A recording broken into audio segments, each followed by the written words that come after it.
Армысыз, құрметті көрермен, бүгін эфирде ашық әңгіме бағдарламасы және сіздермен бірге мен Аружан Мұхитқызы.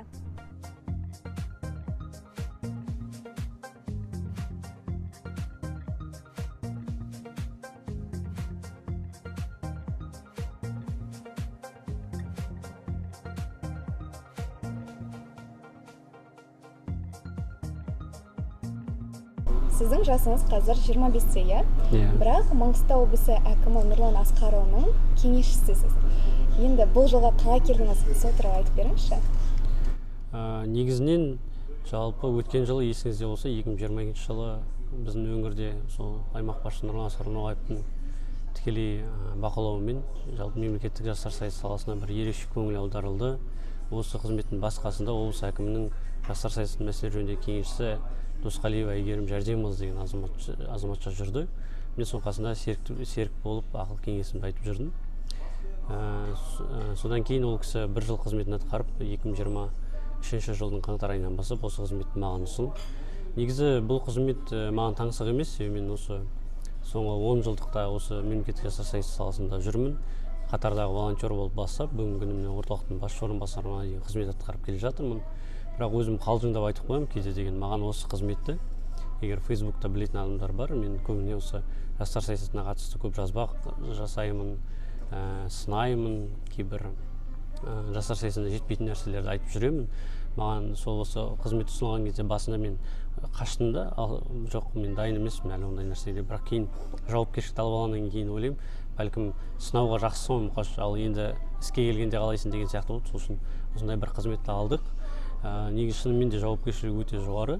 Себебі мен енді бұрындары тек қана осы бір облыстағы жастар орталығына ғана жауап берсем, енді біздің жалпы облыстағы барлық жастар ресурстық орталықтарына, жастар ұйымдарына, жалпы өңірдегі осы жастардың хал ахуалына, жастар арасындағы мәселелерге қатысты бір ұсыныстарымды, ескертпелерімді айтып жүруім керек болады, және әркез осындай бір зерттеу жұмыстарын жасап жүруім керек болады. Шама келгенше, енді жастар деген қанша дегенмен осы қоғамның барометрі. Егер жастардың мәселесі оңтайлы шешіліп жатса, оларға жағдай жасалып жатса, демек біздің ел де тыныш, қоғам да тыныш. Сондықтан біз мейлінше қазір ашық ақпаратты аймақ басшысына жеткізуге, қай жерде біздің мәселелеріміз бар, қай жерде біздің жетпей жатқан межелеріміз бар, сол туралы ақпарат беріп отырмыз. Мәселен, мен осы тағайындалғаннан кейін, бір айдан кейін үлкен актив отырысында алғашқы осы қызметтегі баяндама жасадым. Сонда осы соңғы 3-4 жылдықта жастар орталықтарын қордаланып қалған 5-6 мәселесін тізіп айтылды. Сәйкесінше тапсырма берілді. Қазір сол жұмыстарды жүзеге асыру бойынша негізгі жұмыстар жасалып жатыр.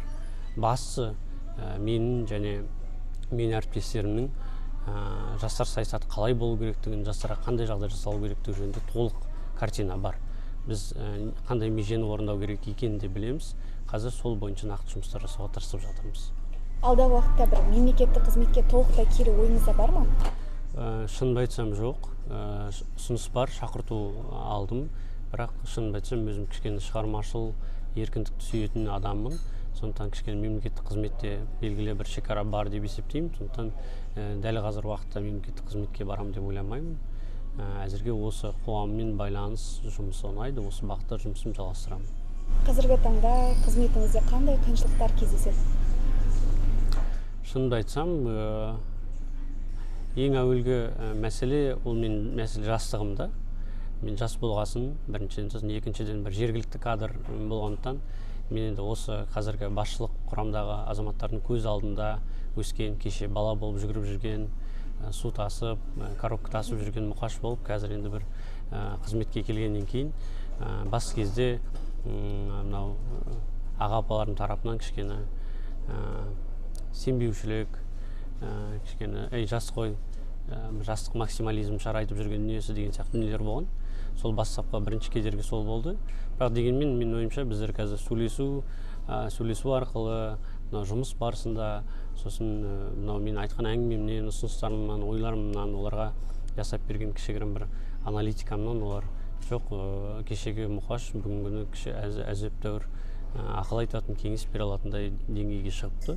Сондықтан қазір санаса бастады. Бұл бірінші кедергі. Екінші, әрине кішкене біздің жастар орталықтарында, жалпы мемлекеттік жастар саясатында бір сіресіп қатып қалған қағидалар өте көп. Мәселен, жалпы жастар орталықтарына көзқарас анау айтқандай жақсы емес. Біз әлі күнге дейін жастар орталықтары шынында бір екінші сортты мекеме болып есептелінеді. Мен өзім сол ішінде жүргендіктен өзім де сондай сезінемін. Мәселен, біздің жастар орталықтарының мамандары да ол орталықта жасайтындығын мақтан тұтпайды. Мәселен, сондай бір нәрсе, сондай кедергілер бар, бірақ біз сол шаблондарды сындырғымыз келеді. Біз сосын жастардың тарапынан бізді қабылдау деген кедергі бар. Көбіне біз енді әкімдікпен байланысты болғасын, біздің жастар әкімдікпен көп қатты байланысқысы келмейді бүгінгі күні. Бірақ біз сол көпір болғымыз келеді, сол байланысты орнатқымыз келеді. Сол үшін қазір жұмыс жасалып жатыр. Ол үшін не жасалып жатыр? Ең әуелі біз жастар үйі деген ғимаратты жастар орталығының балансына қайтардық. Қазір негізгі жұмысымыз осы. Енді келесі меже қазір жасап жатқан жұмысымыз ол Ақтаудағы жастар ұйымдарын, жастардың басын біріктіріп жүрген топтардың барлығын сол жастар үйіне жинау, оларға кеңсе беру, оларға жағдай жасау, осы бағытта жұмыстар жасалып жатыр. Нәтижесінде қазір Ақтау X командасы, жайдарманшылар, пікірсайыс қозғалысының мүшелері, Түпқараған жастары сияқты қоғамдық қор, Ақтау студенттер альянсы, сондай жастар ұйымдары жиналып жүр. Яғни жақын уақытта жастар үйі қайнайды, сол жерде көптеген қызық, маңызды іс-шаралар өтеді жастарға арналған. Ал енді қазір жастар орталығына қайта оралатын боламыз, бірақ ең алдымен балалық шағыңызға шолу жасап өтсек. Жаңа айттыңыз, коробка тасып жүрген мұқаш деп. Бүгінгі мұқашты кешегі мұқаш қалай қалыптастырды? Қандай жолдан өттіңіз? Сол туралы ашып айтып өтсеңіз. Бала күнімнен осындай әдебиетке, шығармашылыққа өте жақын болдым. Математика сияқты пәндерде жақсы баға болғанымен шынында толық түсінбейтінмін. Бірақ жаңағыдай бір мазмұндама айту, шығарма жазу деген сияқты сондай бір машық болды менде. Бала күнімнен сондай бір машық болды. Қазір бүйтіп артқа қарасам, Құдай мен осындай бір нәрсеге дайындаған сияқты. Мен қазір жоба жазғанымда, әртүрлі ақпаратты оқыған кезде, оның ақпаратты оқытып, ой қорытып бір жазба жазғанымда, бұрынғы сол бала күндегі машық, мектеп кезімде дағдыланған мазмұндама жазу, шығарма жазу, әңгіме айту, әңгімелеп беру, мазмұн түсіндіру деген баяғы сол дағдыларым қазір көмектесіп жатыр. Және мен бала күнімнен ортаны жақсы көрдім. Барлық жерде жарқырап жүруге тырыстым. Дауысым өте сұңғақ еді, дауысым өте қатты шығатын. Сол үшін апайлар да ұнататын. Мен қандай орта болмасын, қандай жиналыс болмасын, маған өлең оқытқызып қоятын. Жүргізуші болатын. Міне мектептің гүлі едім кәдімгі. Мектепте бірде-бір іс-шара менсіз өтпейтін. Не өлең оқимын, не жүргіземін, не тағы да басқа жұмыс атқарамын деген сияқты. Мектеп кезімде Жасұлан деген бірыңғай балалар мен жасөспірімдер ұйымы бар, сол ұйымның президенті болдым.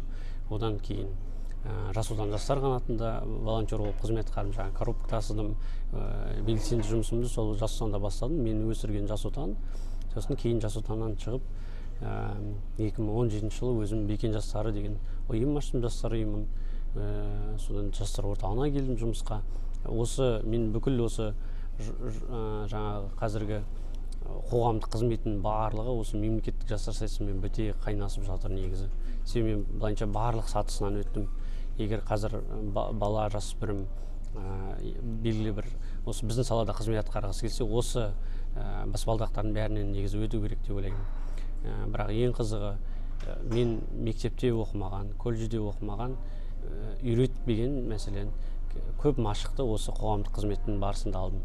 Мәселен, мен үйімде компьютер болмайтын, мен компьютерді мүлде қоса да алмайтынмын, қолдана да алмайтынмын.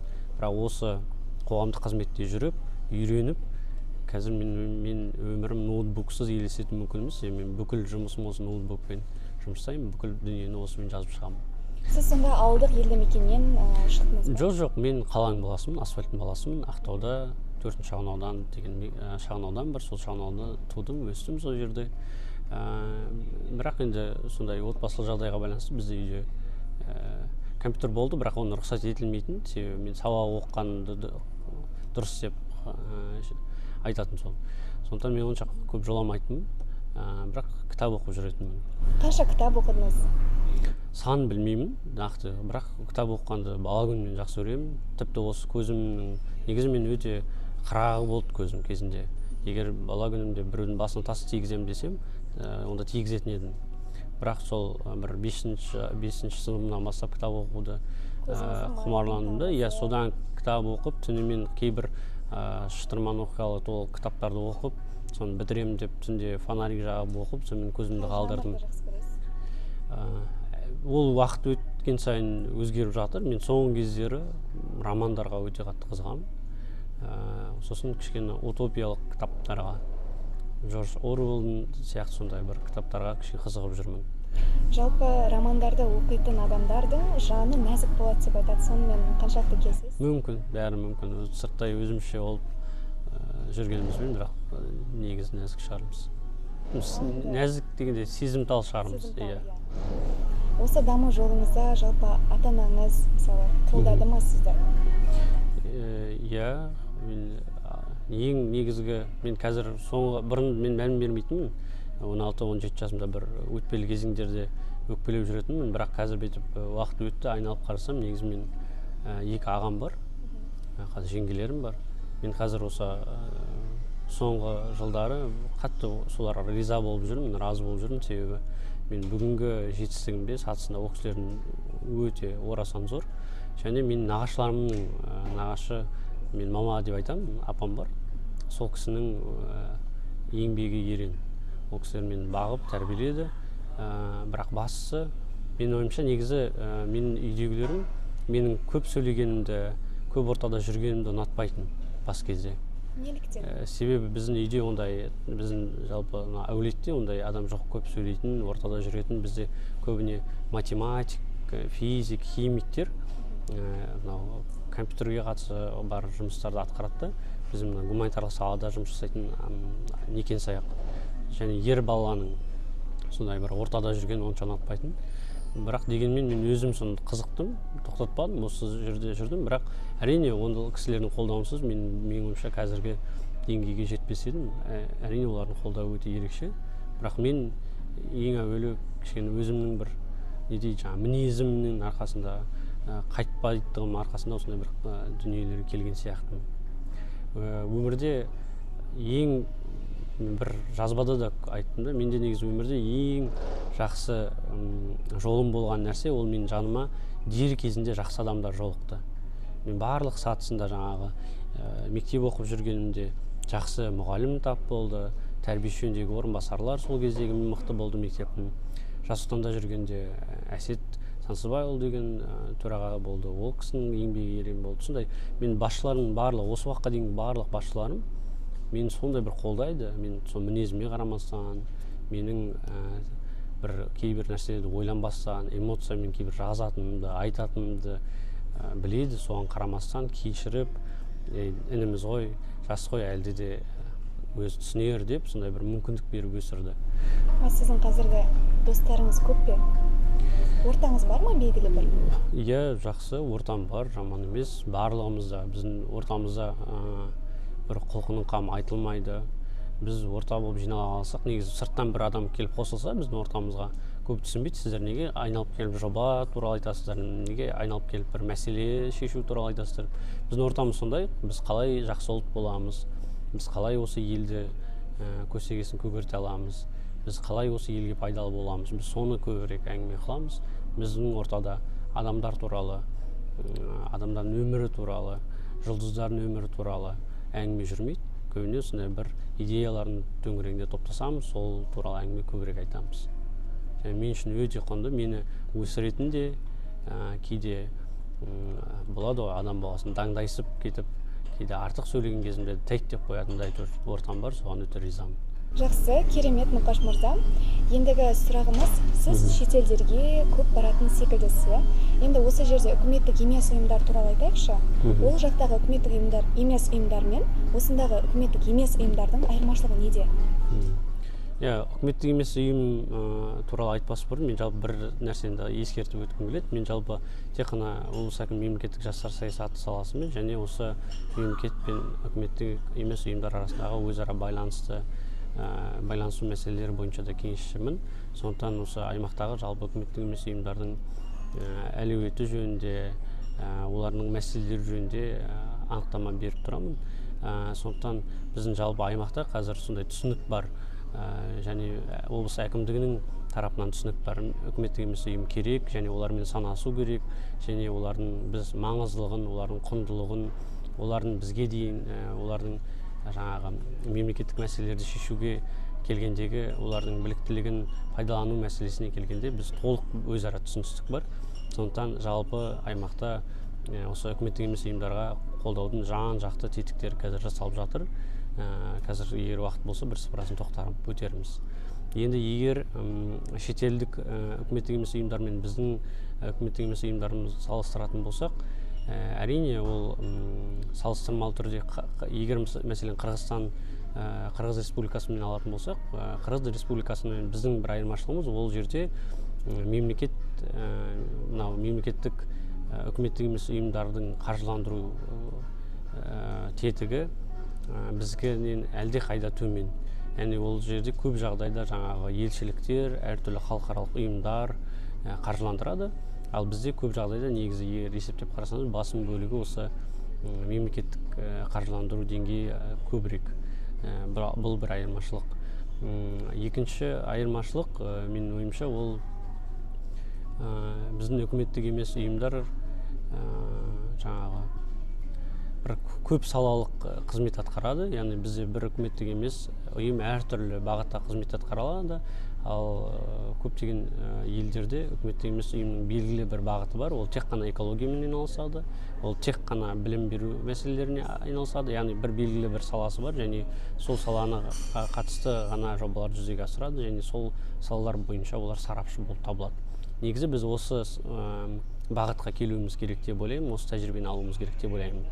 Ал жалпылама негізі енді мемлекеттік қай бір мемлекет болмасын, үкіметтік емес ұйым ол елдің азаматтық қоғамының дамуына ерекше серпін беретін қауымдастық, және оның маңыздылығын ешбір ел төмендете алмайды.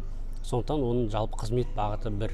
Олар тәуелсіз, ашық жұмыс жасайды, және кейбір мемлекеттің басқару ісіндегі немесе мемлекеттік мәселелерді шешуде бір баламалы жолдарды ұсынады. Егер мемлекеттік аппарат бір мәселені шешуде бір кабинетте шешетін болса, ал үкіметтік емес ұйым ол халықпен етене сөйлесіп, байланысып, олардың үнін осы билік өкілдеріне жеткізіп, сондай бір жобаларды жүзеге асырады. Барлық жерде де қоғамда маңызды рөл атқарады. Иә. Жаңа Қырғызстан туралы айтып өттіңіз. Менің Инстаграмнан көргенім бойынша сіз жастарды Қырғызстанға және басқа бір шет елдерге апардыңыз, иә? Осы тәжірибені көру мақсатында. Сол туралы айтып бересіз бе? Иә, жаңа да айтқанымдай, өткен жыл біз мемлекеттік жастар саясаты саласында жаңа бір тың серпіліс келді. Сол серпілістің біреуі осы алғаш рет өңірде, жалпы елімізде де осы өңірлік гранттар аясында алғаш рет біздің Маңғыстау облысы өз жастарын шетелге арнайы өз қаржы бөліп шығарып, сол елді көрсетіп келді. Ондағы мақсат, біз осындағы Маңғыстаудағы жас көшбасшыларды сол Қырғызстан Республикасындағы, Грузия Республикасындағы үкіметтік емес ұйымдар бар, жастар ұйымдары бар, волонтерлық топтарымен, әртүрлі креативті орталықтарымен таныстырып, олардың тәжірибесін біздің өңірге әкелу. Бұл бір. Екінші, біз негізі Ақтау өте бір транзиттік аймақ, бізде өте үлкен мүмкіндік бар өзара байланыс орнатуға, және сол мүмкіндікті біздің жастар да қолдану керек. Сондықтан біз жастардың осы шетелдік халықаралық бір әріптестікке қол жеткізгенін қаладық. Менің ойымша өте пайдалы жоба болды деп ойлаймын. Себебі, мәселен, бір факт айтайын, 101 өтінім келіп түскен болса осы жобаға қатысуға, оның 101-дің тек 92 қатысушысында төлқұжат жоқ. Оның тек санаулы бір 8-9 адамда ғана төлқұжат бар. Демек, біздің Маңғыстаудың жастарында шетелге шығу мүмкін екенін, шетелге шығу керек екенін жөнінде әлі түсінік толық қалыптасып үлгерген жоқ. Сондықтан осы мәселені кішкене ілгерілету үшін осы жоба қолға алды. Және өткен жылы алғаш рет ауылдан шыққан жігіттер, қыздардың алғашқы шетелін біз тұсауын кесіп бердік, және оларға көз жеткіздік. Мүмкіндік бар екен. Бұл бір. Екінші, біз Ақтау негізі орталықтан шалғай орналасқан, мынандай заманауи түбек деп айтады. Сосын заманауи трендтерден, кейбір нәрселерден кейде қалыс қалады деп ойлаймыз. Біз бәлкім жаңағыдай провинциальный дейді ғой, ойлау сондай бір жүйесі деп ойлаймыз. Бірақ дегенмен біз көрдік, біз Ақтауда болсақ та, біз Бішкекте болсақ та, Тбилисиде болсақ та, мен өзім Америкада болсам да, кез келген елдің азаматымен, кез келген елдің жасымен саясат туралы, қоғам туралы, елдеріміздің мәдениеті туралы емін-еркін деңгейлесіп сөйлесе аламыз. Сондықтан ешқандай бір артта қалған ел емес. Біз сондай сосын біз қызықпыз ғой, біз мұнда отырып басқа ел туралы ақпаратты оқимыз, сосын біз ойлаймыз, сол ел керемет, сол елде жақсы, біздің ел шамалы құрып жатырмыз, біз ештеңе өнбейді деген сияқты. Бізде елде мәселе бар, жетерлік, бірақ дегенмен біз ең соңғы орында тұрған ел емеспіз. Біздің де мақтанарлық, айтып тауыса алмайтын жетістіктеріміз бар. Ең бастысы біздің жігіттер, қыздар сондай нәрсені көрді. Өзі сол желтоқсан айында облыс әкімі Нұрлан Асқаров сол жастар кездескен, сонда да айтып жатыр. Біздер осында барарда жігіттер кішкене протесттік көңіл күймен барды. Қазір Грузияны барып көреміз, Саакашвилидің жасаған реформасын көреміз. Барды Грузияға, көрді, елдегі ахуалды көрді, танысты, жақын танысты, қарапайым адамдармен тілдесті, сөйлесті. Сосын бізде бұқаралық ақпарат құралдарынан беретін барлық ақпараттың барлығы рас екен, солай екен деген пікір жойылды. Яғни біздің елдің де жетер межесі бар, және бағалайтын дүниеміз де бар. Осы нәрсені осы сапар сыйлады деп ойлаймын. Бәрі бірден болып кетпейді. Мағжан Жұмабаев атамыз мен жастарға сенемін деп кеткен ғой. Сондықтан да сіздің қазір жастарға не айтасыз? Бізде енді байқаймыз, бағана өзіңіз де айтып өттіңіз, көбісі мұнайшы болуды армандайды, Есенов университетінде қалып қояды, мысалы шетелдерге бару, басқа өңірлерге бару деген сияқты мәселелерден қалып қойып жатады жастар. Қандай да бір әсерін тигізіп жатыр ма бұл? Әсерін тигізіп жатыр. Өзіңіз көріп отырсыз, біз өткен жылы мысалы әлеуметтік зерттеу жасадық. Біздің Маңғыстау жастарының 59% ең өзекті мәселе жұмыссыздық деп көрсеткен. Біздің өңірде осы жастардың, жасөспірімдердің дұрыс мамандық таңдамауынан, еңбек нарығын зерттемегендіктен, оларға толыққанды бір кәсіби бағдар берілмегендіктен біз осындай бір мәселеге келдік. Біздің жастар қазір жұмыссыз, ондай мәселе бар. Сондықтан менің ойымша әрине мемлекеттің бірінші міндеті, біз әлеуметтік мемлекетпіз, сондықтан мемлекеттің ең әуелі базалық міндеттерінің бірі жұмыспен қамту, оны әлеуметтік қорғау болуы мүмкін. Дегенмен біз нарықтық заманда өмір сүріп жатырмыз, сондықтан менің ойымша біздің жастар шама келгенше бәсекеге қабілетті болуға, жаңа айтып отырғанымыз мобильді болуға тырысуымыз керек. Мысалы әлемде қазір цифрлық көшпенді деген сөз бар, термин бар. Цифрлық көшпенді деген ол мәселен графикалық дизайнер болуы мүмкін. Ол Нью-Йоркта отыр ма, ол Жетібайда отыр ма, ол Астанада отыр ма, оған тек қана бір ноутбукпен бір интернет қана керек. Сол интернетпен біраз жұмыс жасауға, тапсырыстар қабылдауға, сол жұмыс жүргізуге мүмкіндігі бар да. Күні кеше ғана Тимур Бектұр деген қазір болашақ бағдарламасында оқып жатқан ағам бір өте жақсы пікір айтты. Мұнай таусылмайды. Таусылғанның мәселе таусылмайды да емес дейді.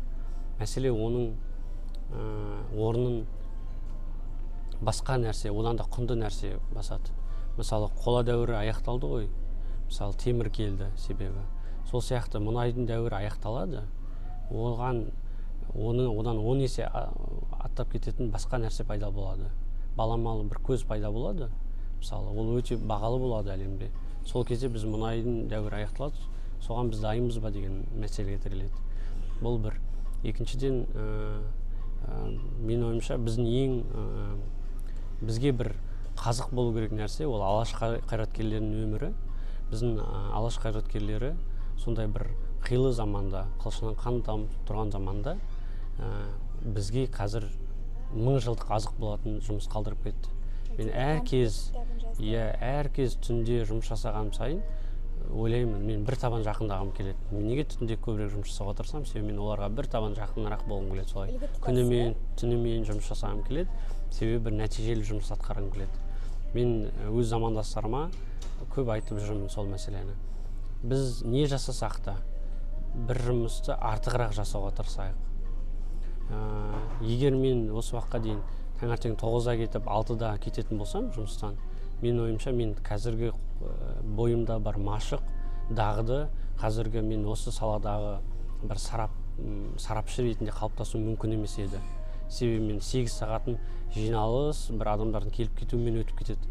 Мен керісінше одан кейінгі уақытымда оқуға, зерттеуге, әртүрлі бір талдамалық осы жастар саясаты төңірегіндегі ақпараттарды оқуға, олардан жақсы бір кейстер алуға, білмеймін деген нәрсені соны артын қуып ізденуіме уақытым көп кетті да, содан біраз дағды машық меңгеріп алдым. Қазір осындай бір толқын жастарды қалыптастырғымыз келеді. Мен ойымша бұл тек қана біздің салада емес, барлық салада да сол. Егер қандай да бір жас жұмыс жасап жүріп, жан беріп, өзінің кәсіби шыңдаса, тырысса, менің ойымша жақсы бір нәтиже жұмыс көрсетуге болады сияқты. Жаңа айтып өттіңіз ғой, енді жастар көбіне өзін таба алмай жатады, аша алмай жатады деп. Соларда өзін табу үшін не істеуге болады? Қандай көмек көрсете аламыз біз?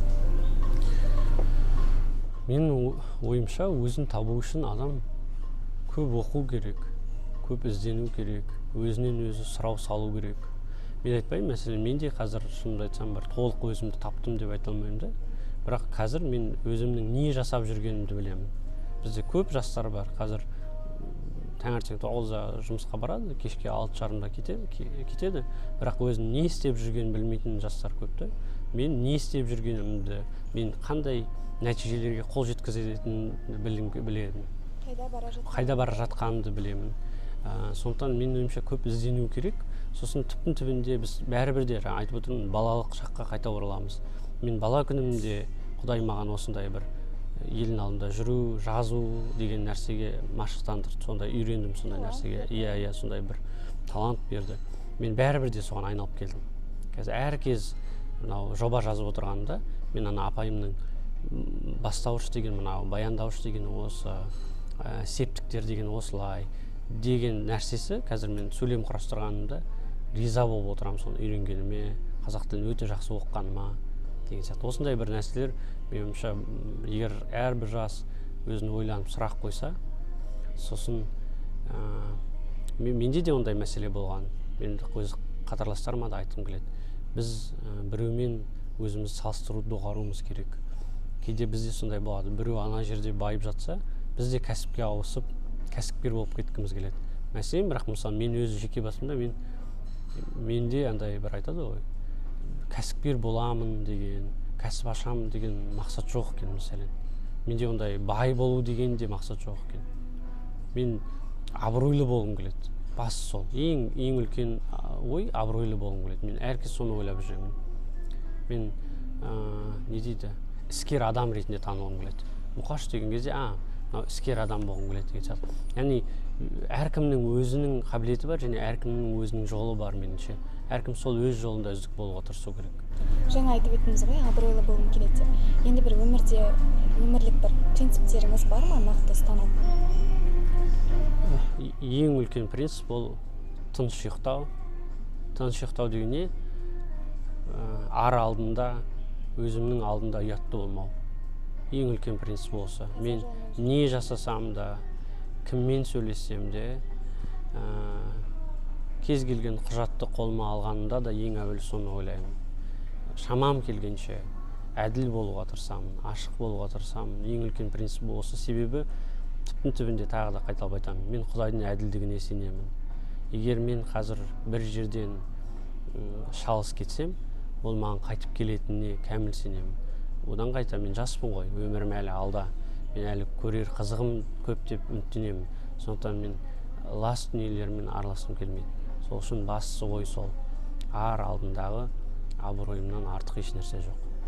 Енді осы орайда Әлихан атамыздың тірі болсам қазаққа қызмет етпей қоймаймын деген сөз бар. Енді сізше? Иә, шынымды айтсам, бір кішкене популистік сөз болуы мүмкін, ұран сөз сияқты болуы мүмкін. Мен шынымды айтайын, мен елім үшін қызмет етемін деп айтпаймын. Мен жақсы атым үшін жұмыс жасағым келеді. Мен әр кез бір жақсы адам туралы сөз естісем, мен сол адамның қатарынан болғым келеді. Мен не жасасам да жақсы атым үшін жасағым келеді. Мен айтпаса екен, сол Мұқаш жүрген жерде шөп шықпайды деп айтпаса екен. мұқаш жүрген жерде бір прогресс болады, мұқаш жүрген жерде даму болады, өзгеріс болады десе екен деймін. Бәлкім ол қазір психологтар айтар, сен осы қоғамның немесе біреулердің пікіріне тәуелдісің деп. Білмеймін, ішкі сезім осы. Рас, бар ойым елге қызмет ету деп айтқым келмейді, шынымды айтайын. Жақсы атым шықса екен деймін, бар ойым сол. Жаңа айттыңыз ғой, қайда бара жатқанымды нақты білемін деп. Енді осы 10 жылдан кейін өзіңізді кім ретінде көресіз? Мен жақсы менеджер ретінде көремін өзімді. Қай салада болмасын, мен жақсы бір менеджер болғым келеді. Яғни маған қай бағытты берсе де, қай саланы берсе де, сол жұмысты үйлестіріп кететін, сол жерде жақсы бір басқару құрылымын жасай алатын азамат ретінде көргім келеді. Және бастысы мен бәсекеге қабілетті азамат болғым келеді. Мен өмірлік бір принцип ретінде өмір бақи оқу деген принципті ұстанғым келеді. Себебі мен қазір көріп отырмын. Мысалы, қазір қатарымызда бар, немесе әртүрлі жастар ұйымдарының қатарында жүрген жастар бар, артымыздан ілесіп келе жатқан. Олар 1-2 жыл оларға мүмкіндік берілсе, біз далада қаламыз, жайында қаламыз. Себебі олар сондай цифрлық технологиялардың мүмкіндігін біледі, көп нәрсені біледі. Біз білуіміз керек нәрселерді олар жақсырақ біледі, әлеуметтік желінің күшін біледі деген сияқты. Сондықтан бізге дес бермейді ертең. Сондықтан менің ойымша біз әр кез мен өзім оқуға, ізденуге, дамуға, бәсекеге қабілетті болуға тырысамын. Бастысы, шынымды айтайын, бір әңгіме болған бір кісімен, сол айтты. Мен жасы 35-тен кеткен, сосын мен ол кісіге айтады, ол кісі сөйлескенімде әркез жұмысын жамандап, жұмысын ұнамайтынын айтады да, сосын мен айтамын оған, неге жұмыстан шығып кетпейсіз? Қайда барамын дейді. Мен ең үлкен қорқынышым, мен ертең 10 жылдан кейін солай отырғым келмейді, қайда барамын деп отырғым келмейді. Мен 10 жылдан кейін де бәсекеге қабілетті маман болғым келеді. Сонда жастар қазір жан-жақты даму керек деп айтқыңыз келеді ғой. Енді біздің мемлекетіміз жалпы жастарға қазір өте кеңінен көңіл бөлініп жатыр, иә? Алдыңғы жылы 63 грант бөлінсе, биылғы жылы қандай мүмкіндіктер болады? Биыл 63 грант дегеніміз өткен жылы Қазақстан Республикасы ақпарат және қоғамдық даму министрлігінің тарапынан берілген жас проджект деген жоба бар. Кезіндегі дүниежүзілік даму банкі ұсынған жоба. Соны біздің министрлік жалғап алып кетті. Өткен жылы өңірде 63 жас 1 миллион теңгеден грант алды. Оған бір әлеуметтік кәсіпкерлік бағытта жұмысын жүргізді. Биыл енді ол жоба басқа өңірлерде жалғасады. Ал жалпы енді аймақта өтетін жұмыстарға келетін болсақ, ең бастысы биыл жастар ұйымдары тіріледі, биыл жастар ұйымдарына қолдау көрсетіледі. Студенттермен жұмыс жасау өткен жылы жүйе келді, биыл ол дамиды. Жастар театры құрылды, биыл ол жастар театрының репертуары кеңейеді. Оның қатарындағы әуесқой әртістердің саны артады. Жаңа айтқандай 6-7 жастар ұйымына жеке кеңсе беріледі, сол жастар үйі сол жерде орналасады. Және ол деген сөз жастар ұйымдары өз іс-шараларын, жобаларын сол жерде жүзеге асыруға мүмкіндік алады. Сонымен қатар жаңағы айтқан шетелдік тағылымдама жалғасады. Бұйырса тағы да 10 жас шетелге баруға мүмкіндік алады. Шағын гранттар бөлінеді. Жайдарман қозғалысы дамиды, пікірсайыс қозғалысы даму керек. Зияткерлік бағыттағы жобалар биыл өткен жыл сол кенже қалған бір жобалардың біреуі осы зияткерлік, жастардың зияткерлік әлеуетін дамыту бағытында жобалар қолға алынбады. Биыл сол жұмыстар қолға алынып жатыр. Осы бағытта жұмыстар жасалады. Және ең бастысы биыл жастар мәселесіне тек қана жастар ұйымдары емес, басқа да үкіметтік емес ұйымдар, аға буын үкіметтік емес ұйымдар да араласады. Себебі қазір білім басқармасы, денсаулық сақтау басқармасы осы жастар арасындағы суицид, жастар арасындағы ерте жүктілік, жастар арасындағы әскери патриоттық тәрбиелеу бағытындағы жобаларға қаржы бөліп отыр. Осы бағытта үкіметтік емес ұйымдар жұмыс атқарады. Сонда еліңді түзегің келсе, бесігіңді түзе дегенмен жалғастырып отырсыздар ғой? Негізгі миссия жастар мәселесі тек қана жастар басқармасының немесе жастар орталығының мәселесі емес. Жастар мәселесі ол жалпы қоғамның мәселесі. Және жастар мәселесіне келгенде ешкім аянып қалмау керек. Кімде қандай мүмкіндік бар, сол мүмкіндіктің барлығын қолданып жастарға кеңес беріп, ақыл айтып, жол көрсетіп, оларға көмектесіп, олардың бастамаларына қолдау көрсетуге мейлінше жұмыс жасау керек. Неге жастарға қатты акцент жасалу керек? Себебі биыл заңға сәйкес жастар санаты 35 жасқа дейін өзгерді. Демек жастардың саны да өзгерді. Жастардың саны өзгерген деген сөз, ол жастардың санаты жас бойынша көп бөлінеді. Яғни 14 пен 18 жас бар, жасөспірімдер, 18 пен 25 бар, 25 пен 29 бар, 29 пен 35. Әрбір санаттың өз қажеттіліктері бар, өз сұраныстары бар. Ол және сұраныстары әр алуан. Және оның ауқымы да, маңыздылығы да ауқымдырақ. Сондықтан біздің қазіргі ойымыз, біз осы жастар мәселесіне қоғамның барлық мүшелерін тарту. Біз осы миссияны биыл орындағымыз келеді. Бұл бір. Екінші, жаңа айтқаным, жоғарыда айтқанымыз, біз жастар орталықтарын биыл қызметін тиімділігін жалпы арттырамыз. Жастар орталықтары жастардың бас қосатын, олардың дамитын, оларды өзгертетін бір эпицентр айналу керек. Осы бағытта жұмыс жасаймыз биыл. Осындай ойымыз бар. Ауа райы сондай керемет болып тұр екен қазір. Осындай ауа райын пайдалана отыра, ендігі әңгімеміз махаббат жайлы болмақ, Мұқаш мырза. Енді сіздің махаббатсыз негізі қуаныш жоқ дейді адамға. Қазіргі таңда сізді қуанышқа бөлейтін, бір жаныңызда қолдайтын адам бар ма жаныңызда? Жоқ, адам жоқ. Ендеше экранның ар жағында отырған қыздардың жүрегінде үміт отын жағайық. Болашақ жарыңызға қандай талаптар қоясыз? Қандай болу қажет?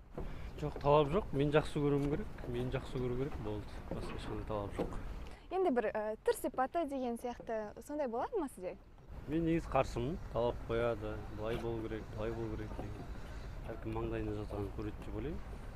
Басты критерий ол жақсы көру керек адам бір-бірін, болды. Басқа ешқандай шарт жоқ. Мысалы, кемшілігімен қабылдау керек деген сияқты. Менің ойымша солай болу керек. Мен де идеальный емеспін, және мен де идеальный өмір іздеп жүрген жоқпын деген сияқты. Енді тез сұрақтарымызды қоятын болсақ, әкімдік немесе жастар орталығы? Жастар орталығы. Мастер Маргарита кітабы немесе Война и мир? Мастер и Маргарита. Кофе немесе энергетик? Кофе. Кофені не ішіп көп ішесіз? Ұйықтамау үшін. Сонда түнімен жұмыс жасайсыз? Иә, сол үшін ше. Көзі ашық, көкірегі ояу жан. Бұл қандай адам сіздің ойыңызша? Мен ойымша, ең әуелі оқуға, ізденуге ерінбейтін, тәрбиелі, елін сүйетін, адал адамды осылай сипаттар еді. Ал енді Мұқаш мырза, бүгінгі соңғы сұрағымды қойсам, сіздің Инстаграм парақшаңыздан шетелге көп шығатыныңызды байқаймын деп айтқан болатынмын. Жұмыс бабымен барасыз ба, әлде демалуға барасыз ба? Иә, ең қызығы сол, мен осы соңғы жылдары барған барлық сапарларым, Стамбулдан бастап Америка дейін, Вашингтонға дейінгі барлық сапарым барлығы сапармен бардым, жұмыс сапарымен бардым. Ол деген сөз арнайы шақыртумен бардым. Сәйкесінше барлық шығындарым, жол шығындарым, тамақтаным, барлық шығындарымды ұйымдастырушы тарап көтерді.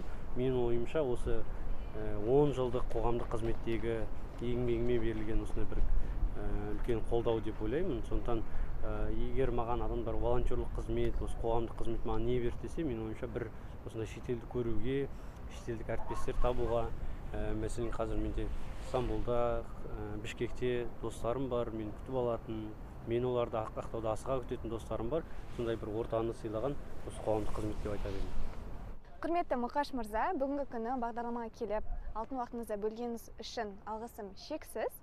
Сізге шығармашылық табыс тілеймін, еңбек жолыңызда тек қана сәттілік, серік болсын. Құрметті көрермендер, біз сіздермен қоштаспаймыз. Келесі жүздескенше аман, сау болыңыздар.